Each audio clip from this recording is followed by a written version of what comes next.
I see some people are gathering up. That's fantastic. Welcome everyone to the first online Ultra community meetup. We're excited to have you here, and we are going to talk about tech empowering human connections. I think it's an incredibly relevant topic since 2020, when everyone experienced the importance of meaningful and deep connections in our life, and technology in many ways served as an enabler for us in our workplaces and in our daily lives. So please make yourself comfortable, get yourself a drink and maybe a blanket if you're somewhere where it's cold. All right, let's get started. And I'm excited to welcome you all to the first Ultra Community Meetup, where we will discuss how tech can empower human connection. This is not the last meetup that Ultra VC is organizing. There's going to be a series of events exploring how businesses can be impactful and how they can generate meaningful change into people's lives. But today we will talk about technology and human connection, and I just want to jump straight into introducing our fantastic speakers of today. We have with us Eteri Sanablidze. She is the co-founder of The Breakfast. It's a fantastic app for modern creatives to meet new people in real life over breakfast. I love meeting people over breakfast, so I think that's just the perfect match. We also have we also have Eugene Valuev with us, the founder of Ultra VC. Ultra VC is an impact-focused venture company and startup studio, and Ultra VC is building an online community of people who are interested in impact startups, and will launch an accelerator for early-stage startups in September, so keep an eye on that. We also have Name with us, who's the co-founder and CTO at Quinky. It's a sex and relationship wellness app focused on Gen Zs and young millennials, and helps them to learn more about their body and sexuality, and provides fun ideas to try alone or with their partner. I think I missed an app like that, Nami, when I was growing up, so you're doing a great job. Same. That's why we're working on it. And we also have Patty with us, who's head of creative community at PlaySense. PlaySense is a creative powerhouse that builds emotional connections between brands and audiences through engaging marketing solutions. A couple of words about myself. I'm Anna. I'm a facilitator, authentic communication mentor, and a global PR consultant, and I will be moderating today's session. I am very excited to move on to the discussion session that we've planned. And I believe a good way to start is by aligning on what do you think a community means. So what do you put into these words when you talk about the community around your product or about the communities in general? I can start. Yeah. So I think that we live in pretty exciting times, because like before, community was based on distant proximity. So basically you lived in a village and that was your community.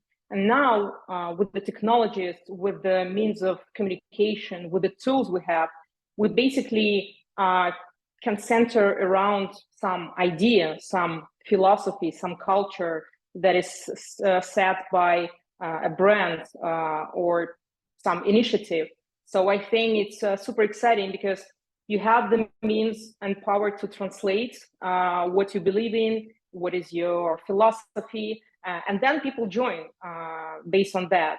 And I think also the community is not determined by the size. Like it could be very big. Like the community of people who love Apple is huge, right?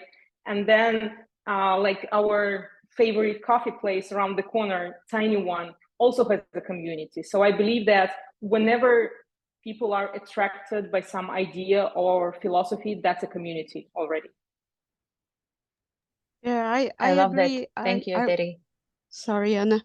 I agree. I wanted to add that for me, community is any group of people, it doesn't matter how big, as Etri said, that has something in common.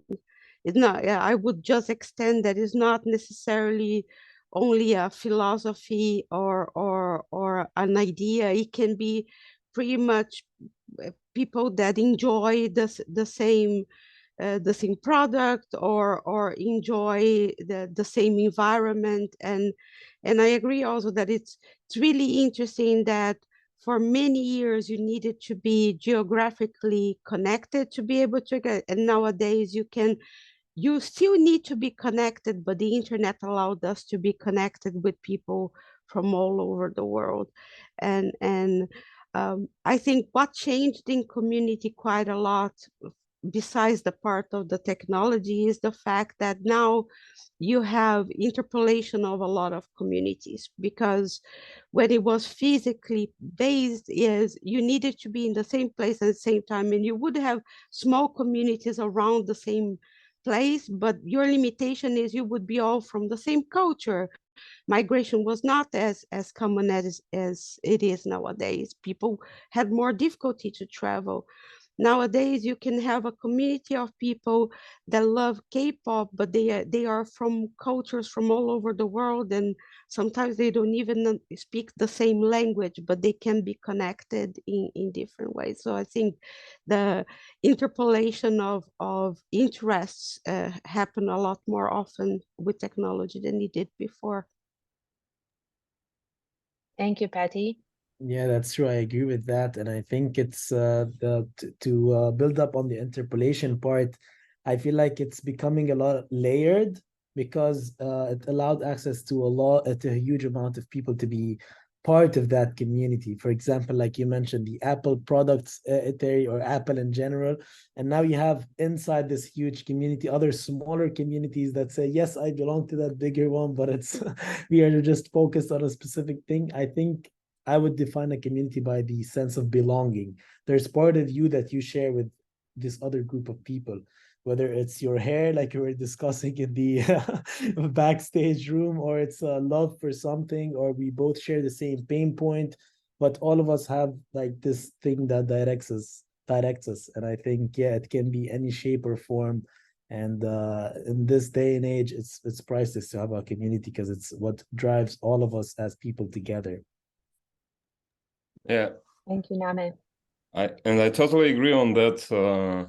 Common things, and the word community, it contains unity, so it's about that, like uniting. It's about creating something bigger, and about connection between people. And I think that this interpolation and many layers, it's about the width of the connection. Like you can have like a really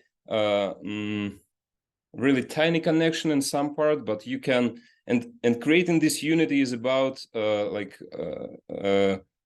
removing boundaries in a way, like in letting others in and allowing to see other people, and the connections. And I think the strong connections, they arise from removing those kind of walls between people. So there are different communities. I mean, the strength of connection differs based on this number of barriers and the width of the topic, or like emotional connection. These are different like layers and different types of connections. Thank you, Eugene. I think it's really interesting to see how all of the perspectives that you brought, they sort of come together when we talk about unity, when we talk about the sense of belonging, because the sense of belonging is a fundamental human need. And I believe that the community in itself, it's a beautiful tool to make it happen. And also, Patty, as you mentioned, when we become geographically so dispersed and we can connect with so many people, we can bring so much diversity into our reality. And it's very important to generate innovation, to generate creativity. So it's a beautiful starting point. Thank you for sharing your thoughts about the community itself. And now I'm really curious to talk about the community more from the perspective of your products and the companies that you work with. I'm pretty sure you have quite a community of people built around you, right? And around your products. And what are the needs of those people coming into those communities? What do they want to get out of it? I think I'll start with this one because really for us, the community is literally the most valuable thing that we have. As Quinky, and we call our community the Quinkies. That's we're all on Discord, and the Discord channel is called Quinkies. The community has been driving how we build the product. They've been building even our posts. We see the comments they put, the DMs. Every time we do everything, it's literally led by the community because we want to solve a problem that all of our community collectively have, which is like the taboos around sex and how that affected them by making it a topic that they don't talk about, which causes a lot of problems. So our community, really, all of us have that pain point, and this is what we all belonging when we're talking about that. We share that pain point that yes, this is a topic that we need to talk about more openly. This is something that have caused us anxiety or whatever it is, and I'm very happy that all of us share that pain point and we can talk about it freely and together can make each other feel better, because now I can talk about like my kinks, or I can talk about something that has been traumatizing me, and now I feel like other people understand me so I can talk about it. And this has really been the most valuable thing for us. And I can talk about this endlessly, but I'll give it to someone else before I jump on the next idea. Thank you, Name. I can go next. So yeah, we are pretty fortunate at the breakfast because like the core idea of the breakfast is to connect people, and like our community, which usually starts very local, because in order to use the breakfast, to be a part of it, you need to be in a certain city that is launched. And our community is literally helping us launching in new cities. We have this like the idea is that we launch any city whenever we reach 151 people in each city, and people literally share screens, invite codes to the breakfast so that we could launch faster. But I think it's also really important to be super direct and transparent with your community, delivering like what they can help with, and letting them participate in whatever you are doing. I think it's a crucial thing. And when they feel that their engagement, their participation makes things move forward faster, like that's a really big thing. Yeah. I can go next. In our case, we are a bit meta, no pun intended. It's just because we work with a community, which is the community of game developers and publishers, to help them connect with their community. So our whole role is to work with our community to help them build emotional connection with their community, which are the players. And it makes it really interesting because we end up having to understand two layers of community. We have to understand how actually three, if you separate developers and publishers.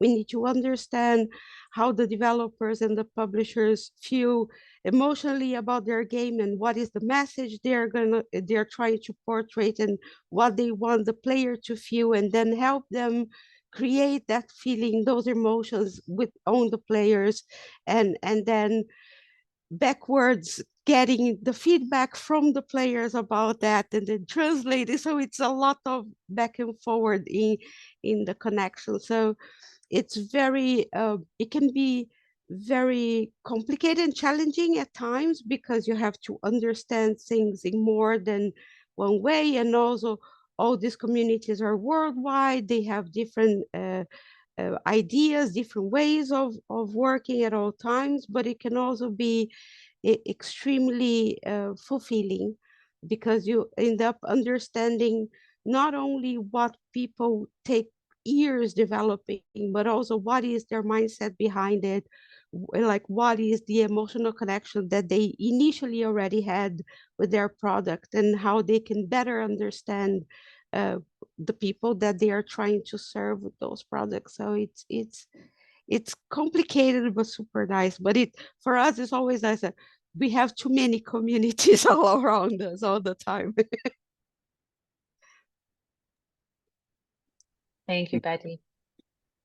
And for us, we see that founders of early stage startups and founders in general, they have it's not a journey like in the park, I would say. Like it's not a sometimes it gets rough, and there is a need for a space where people can like express and share honestly what's happening with them. There is often there is a lot of emotions involved in some decisions, and founders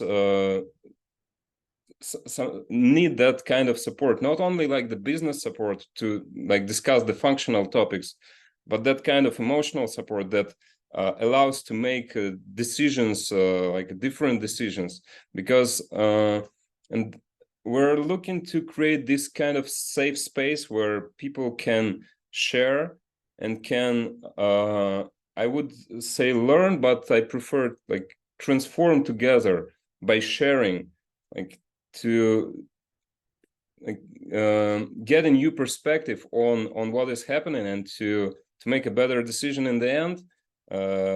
So yeah, this is something that we're looking for to build here, and this is the motivation of the founder that I see. And yeah, I had a journey like an entrepreneur, and I wish I had that kind of community and support earlier.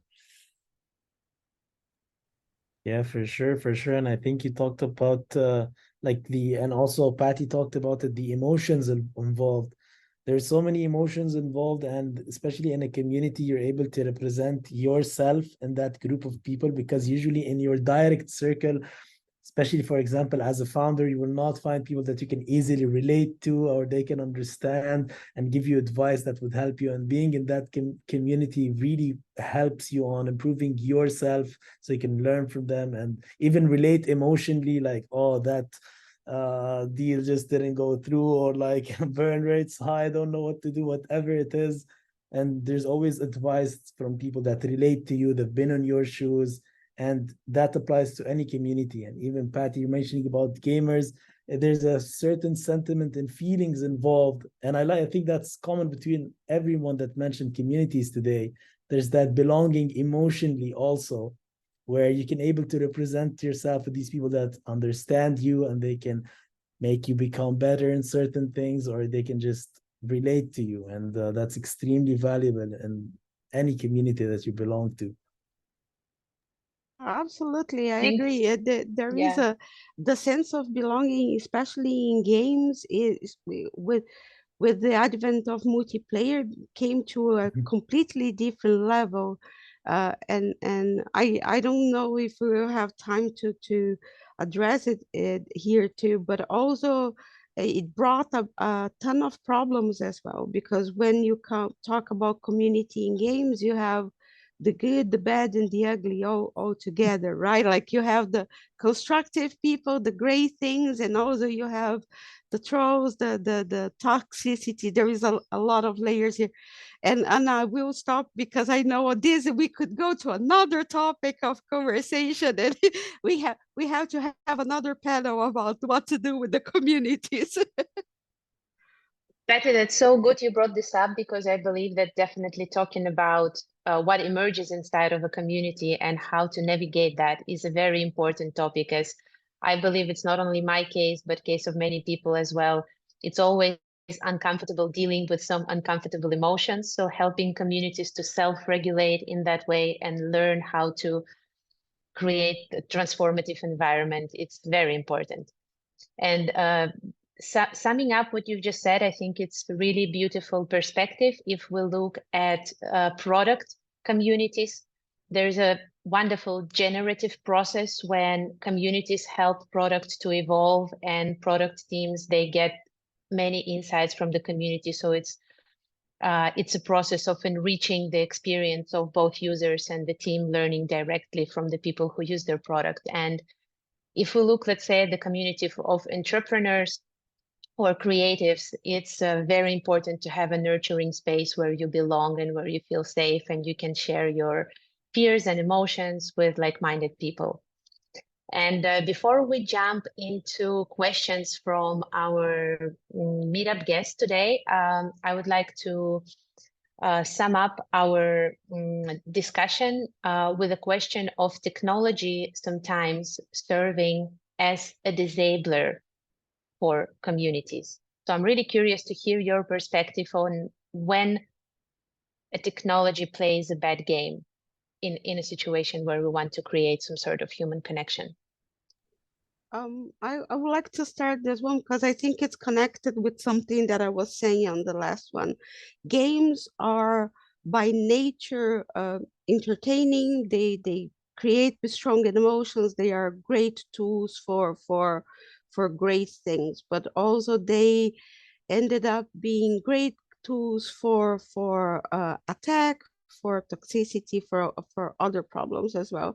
Plus, I think especially when it comes in the community of gamers, you end up having people that go to games because they want to have that social interaction and that emotional connection, but they end up isolating themselves behind anonymity and the environment that they're in, breaking a bit of the cycle. So everything that we say the community is, which is that connection, being social, what human beings need, then gamers sometimes can use that to hide behind a wall, hide behind an avatar, and not being themselves and doing bad things in this way. So I think everything is a double-edged sword, can be amazing, but can also be quite complicated if not dealt healthily and collectively. That's very true. And I was going to say that exact word, the double-edged sword, because on the community, especially in our case, people are vulnerable. They're talking about things that are very deep to them. They're expressing, for example, something that happened to them or some problem that they've been hiding for a very long time. And they've already exposed themselves and they feel like, yes, this is a great thing that I'm finally doing. And this is where you have these people that just because they're behind the screen, they can either throw a toxic comment, and so it would reflect very negatively where that person would either say like, oh, I've finally expressed myself and this is what I received. And yeah, that's definitely something where someone would not say in real life, because we also have offline events and we almost never face that offline. But online, we literally have someone who's moderating the Discord channel all the time. So 100%, this is where the double-edged sword come, and yeah, relate to that. I think you touched a really important topic, because like when it stays online only, people stop feeling this connection with the real people. They start seeing avatars, and that allows them to be more aggressive, and that brings polarization to the world, because we simply stop looking into each other's eyes. And it's so easy to bring all your aggression and negative emotions to a digital photo, a digital picture. And I would say that the right way probably would be to kind of balance offline and online. That's probably the only way to keep the community healthy, safe, and engaged as well. Yeah, and I'll add a perspective on the technology. So we can think about technology as a like hardware or software, for example, Zoom or something like that, any application. But we can also think about the technology that is a communication framework or like a psychotechnology, something like that, that is a protocol of communicating, like the non-violent communication or something like that. That's also, I think, a technology. And if we use the channels that are like hardware or software channels for communication, use that communication frameworks all together, probably we can solve the problems we're talking about here, like the bullying, the toxicity, and that kind of problems. And I wanted to jump in. I agree with you, but I wanted to say something on that. For games, it's complicated because you can't necessarily do this physically, and I wanted to add to this a positive side as well, because there is, yes, you can hide yourself behind an avatar, but you also can express yourself in a way that real life would never allow you to. So as an avatar, I can be green, I can be 3 meters high, I can, which in real life it's not possible. And in a in an environment nowadays that we have people struggling to be able to really express themselves the way they feel inside physically, being able to do that digitally can be an amazing tool for liberation, an amazing tool for connection in a deeper level, in a very emotional level. So I don't 100% agree that we need necessarily the physical contact. I think we should have physical contact in general, but a community doesn't need to be physically present to be able to be there. But there needs to be education, there needs to be freedom, there needs to be I think education is the key. We jumped into technology without knowing what it was, developed it further without being prepared for that, and now we're going backwards, trying to teach our youth how to use it properly and how to use it in a positive way. So I just wanted to add. Sorry. Yeah, I agree big time. I Yeah, love that. Patty, thanks. Thanks for bringing this up. Yeah, I believe that it's true that different types of community, they have different ways of being present. And it's really interesting to explore that and see how you can still generate closeness and belonging even in the digital world. And with this note, I'm jumping into the questions we have from our attendees. And some of those questions are really thought-provoking, since I believe over the last couple of months, everyone's mind is very busy with, GPT chat and what it's going to do to us. So I'm just going to start with that. And there's a wonderful question about what parts of human connection you think are irreplaceable, even in the post-chat GPT world? A big question to think about, but it would be great to hear your perspective. I would probably say this because, like, as long as we are humans, physical creatures, I don't know what happens when we get some kind of implant, I don't know, chip inside of our heads. Maybe we will change. But as long as we're physical, we will still need to get together in real life. Yeah, I guess that's not going to change as long as we are the way we are. And one of the problems that we all faced after COVID is like accidentally or like we kind of ended up being at home alone. We had access to everything, food, communication, like we could talk to anyone, anywhere in the world, but at the same time, people felt very isolated and lonely. And that was a really interesting period when probably all of us felt like physical is super important. So I would say like people will seek physical engagement and communication with people. That's not going to leave us. I agree big time. And one of the biggest proofs that we wanted to put an AI bot to answer like all of the questions user would have. So when the GPT hype was happening, we created an assistant. We called it Quinky Assistant. And so you can ask any question like sex related. And because it's anonymous, we thought people would be using it more, right? So you have like, you can ask anything and then it would answer you. And in it, we had like at the bottom, ask our sexologists. So for the people that had like real problems, everyone was clicking on the ask the sexologist, even though the AI bot was there. People was just asking a few questions, but the people that had a real problem were just hitting that ask sexologist. And also in our, like every time we put something in our Instagram, like we put a post, we put a link to the assistant, people are just directly talking to us, like DMing us. Oh, I faced that. And can someone tell me, like, am I normal? Am I whatever? Like they want that human validation, even if the GPT will say it. Like you can ask ChatGPT, am I normal if I feel XYZ? it will tell you the answer, but you want that human validation to validate the emotions that you have. And I think this is the emotion part is where it's irreplaceable. Even Patty, I think online, you've touched on that. We play against bots or we play against online real people, we'll always choose real people against playing against bots or something. So there's always that emotional side in humans that is irreplaceable. You never teabag a bot.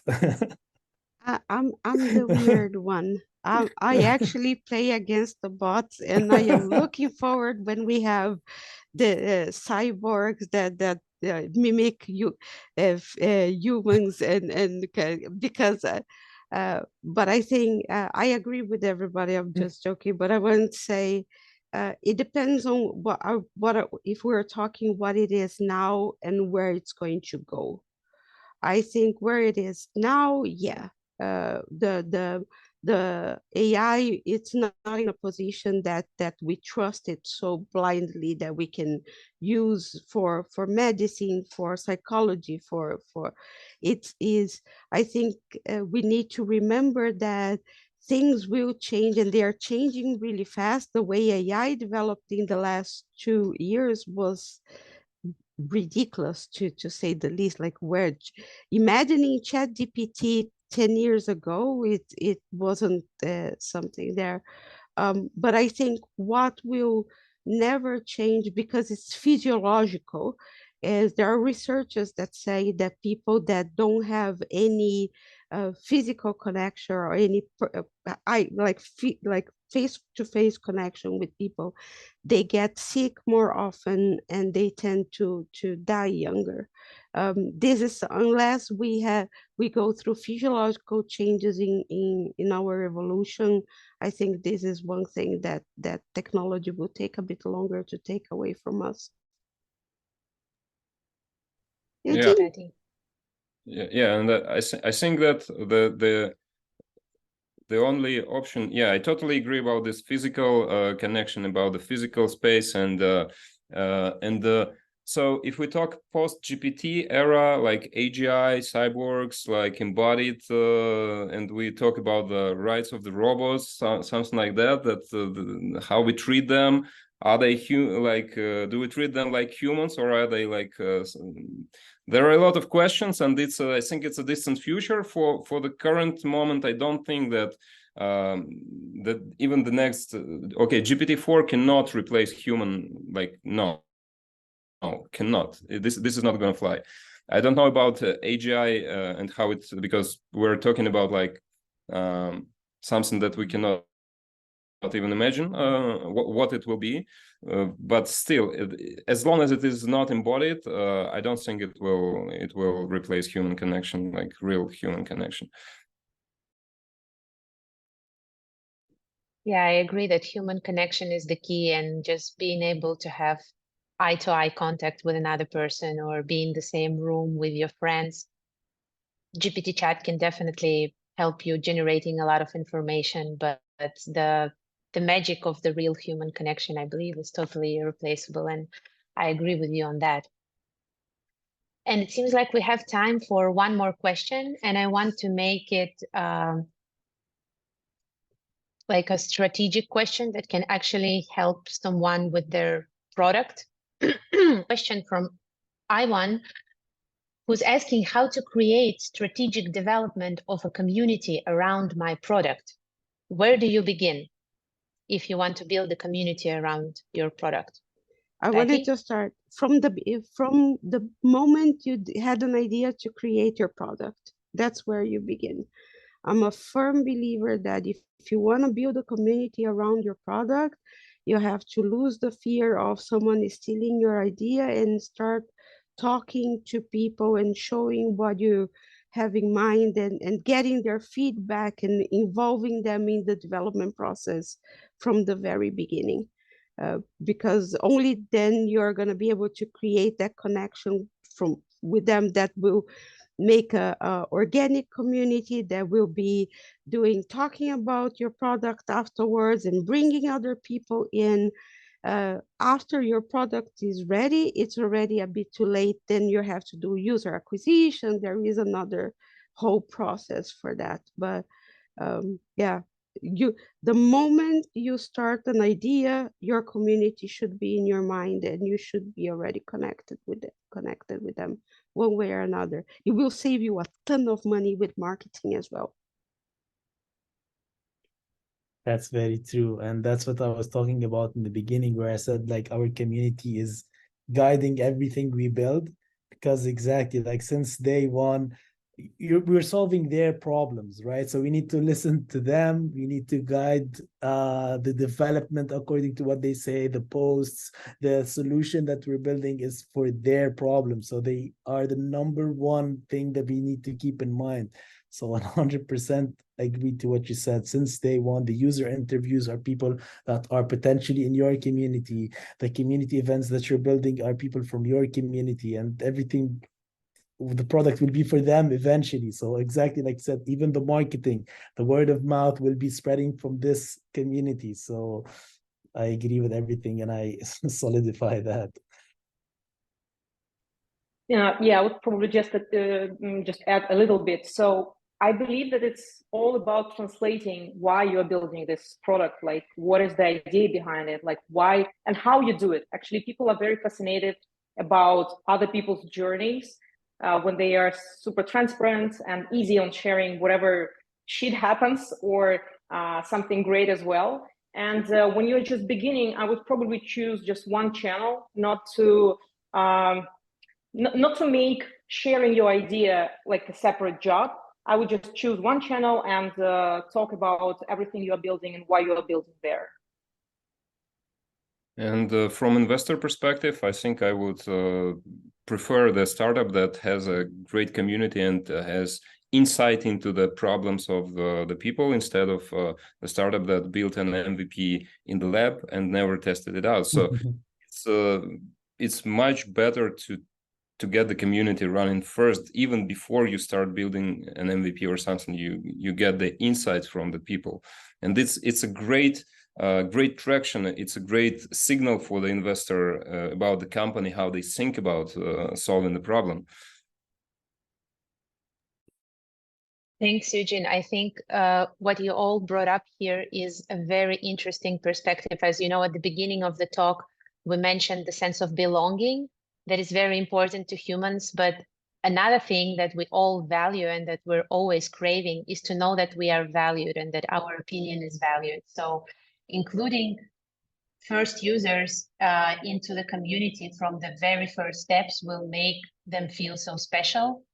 And I think it's a very beautiful thing to do, especially when you co-create the product together with your audience. And I am beyond grateful to be able to sit here with you today and listen to your wisdom. And I would really love our Meetup attendees to share some smileys or other emojis here in the chat, just sharing how their experience was and if they loved it. That would be really great for all of us. And oh, beautiful. I love those smileys. And as a takeaway, I was thinking of doing something interesting. I would like to ask you to name one trend that you find interesting at the intersection of technology and human connection that you see today.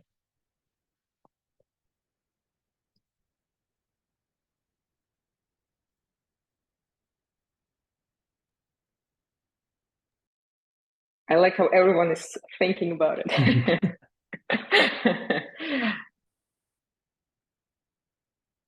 That is complicated. I think one thing that I'm really interested, although it was a buzzword for a while, but I want to see if people will take it somewhere, is the metaverse. Metaverse. Nothing the way the buzzword that people are using. Not like, oh, everything is metaverse. Not in that sense, but in the sense of the fact that you can have a physical experience and then you can expand that physical experience into a digital world. So you can go to a shop and buy clothes, but then you can also try different clothes by using technology without having to change, for example. Or I don't know, I'm trying to but the real real interactivity of the web, like beyond what we use nowadays. That I think it would be interesting, because it will, instead of replacing the physical experience, it will enhance the community and the physical experience, and that's something that interests me deeply. I would say that the trend is basically to combine offline and online. Like, even if we talk about, like, you remember direct to consumer brands, like they all jumped into online, selling online, and that was a thing, and everyone was like, oh, we don't need brick and mortar spaces anymore. Bullshit, like they all open places right now. So I think that it's all about the combination of physical and virtual. And physical will have this aspect of virtual with augmented reality and all these kind of things, but it's not going to be solely online. I don't really believe in that, and I think people in tech world see it, and they try to combine those things together.